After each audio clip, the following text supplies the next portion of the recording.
Were quickies always like this? When faced with a disaster or upheaval, people assume the status quo will go on. This is called normalcy bias. Disaster movies have it all wrong. People don't run around in a panic. They're more likely to stay at home and assume they won't be affected. It's the reason why they don't sufficiently prepare, and then have to run out and get things like bottled water, and then complain about how come the price is so high all of a sudden. It's also the reason why so many people don't get insurance or prepare a will. Current conditions generally get projected into the future. Even in futuristic science fiction, you generally have our own culture plus spaceships or whatever. It's also why people look at countries like Venezuela and think, it can't happen here. It goes in the other direction too. It kinda seems like social media and high-speed internet have always been with us.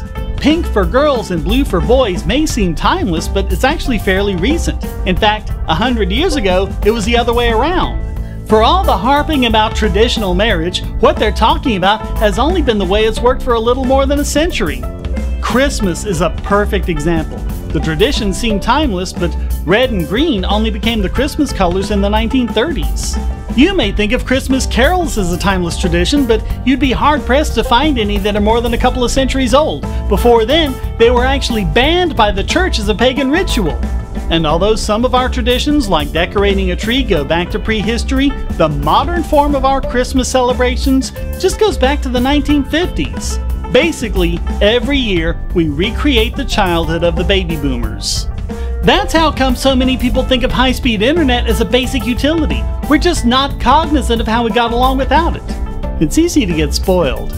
Most of the things that seem normal and timeless to us are just a product of this one tiny snapshot in time.